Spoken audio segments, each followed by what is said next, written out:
Hi, I'm Mark Caesar along with Ed Clements and Sergeant Sam Cox. Welcome to our vodcast on Campaign 08, 590klbj.com.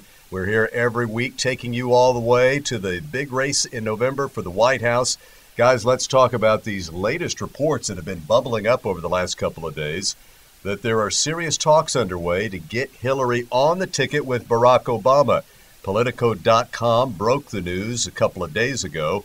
This morning, CNN is reporting that the two camps are in talks, and the New York Times is reporting today that Bill Clinton is really pushing this. The Times quotes friends of Bill Clinton as saying he really wants this to happen. She deserves it. She's earned it. And it's the best way for her to run again and win in 2016. What do you make of all this? You know, I don't think it's going to happen. It may happen, but I think Barack Obama would be foolish to pick Hillary because it's going to mean nothing but trouble for his campaign, because she, to me, is not an asset to his campaign. She's a liability. I know people vote for the president and never vote because of the vice presidential candidate, but I can only see problems for Barack Obama as he faces John McCain. Well, I know this may come as a great surprise, but I'm going to disagree with you.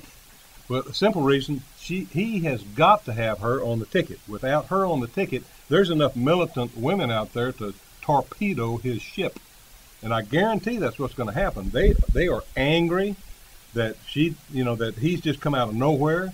They're angry because he's just really, when you stop and think about it, a very short-term senator. He doesn't have a lot of experience. She's worked all her life toward this goal. She is being booted out to the side, and they will do everything they can to not vote for him and cause other people to vote for McCain or not vote. I just don't see this happening because she's a U.S. senator right now. She would have far more powers if she remained a senator. John Nance Garner, who was Roosevelt's vice president, said being a vice president is not worth a warm bucket of spit. And this would keep her out of the scene, I believe, in the Obama. I just think she's not going to do it. I may be wrong. I just don't think she's going to accept it. I think if he were to win with her on the ticket, he would face a nightmare because then he has to deal with her and Bill right there. They're going to be micromanaging everything he does. Depends on whether he wants to win or not. I think he can win without her, Sam. No, it's a pipe dream. She has polarized. A pipe dream? What did the polls say last week? That he's ahead of McCain without Hillary right now. That's okay, but that's because she hasn't totally thrown in the towel. No. Now I'm telling you, there's people out there not talking. They wouldn't vote for Obama because she's been disenfranchised, so to speak. But see, I think their animosity for Bush and the Republicans supersedes those hard feelings, and they're going to end up voting for the Democrat. And regardless, those militant women you talk about are long-term Democrats. They're not going to go cross. They're not going to vote for Republicans, Sam. Don't doubt the scorn of a vindictive woman. All I can tell you guys. McCain is. Let's segue to McCain on that note. McCain's having a big retreat this weekend in Arizona. Yeah, he's cooking some burgers, some hot dogs. It's just a barbecue, guys. It's Bobby Jindal, the governor of Louisiana. Good guy. Yeah, it's the governor of Florida, Charlie Changang Crist. He's got a great tan. I'll tell you, that looks like Peter Lawford. And it's Mitt Romney, who says, no, it's just social. There's no talk of the VP slot, but we all know that's what's happening here. What do you make of this?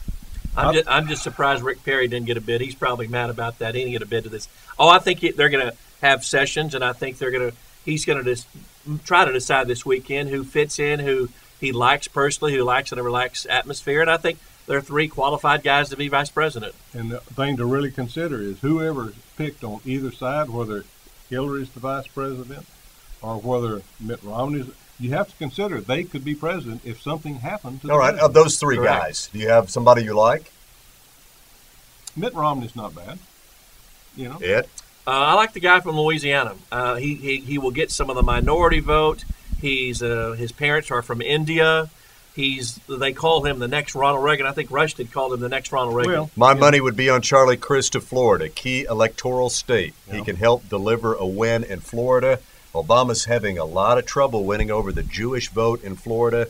My money's on Charlie Crist to bring McCain a victory in Florida. So he would pick a vice president solely on one state? Yeah. In Why this not do case, that? yeah. Jeez. Well, remember, Bush Gore, it came down to Florida. Whoever wins Florida is the president. And you have to look at it in terms of the electoral vote. California, Texas, Florida, New York, Ohio, Pennsylvania. Those are the Now, keys. Wait a minute. I'm all confused. How can Florida be so important when the Democrats didn't even count the vote? I mean, how can they be so important? It is important because they when they told them, "Have you been the rules? We're not going to count No, your it's vote." very important, Sam. It's So they totally disenfranchised every voter Yeah, there. we understand we the know point you're that. making. But trust me, it will be important in November. Yeah. So you say Bobby Jindal. I like Louisiana. And I you like say Cajun who? food. Mitt Romney. All right. Well, we hope you enjoyed this vodcast, the latest edition here on Campaign 08, 590, KLBJ.com. Join us weekday mornings, Mark, Ed, and Sergeant Sam, 5:30 to 10 on KLBJ.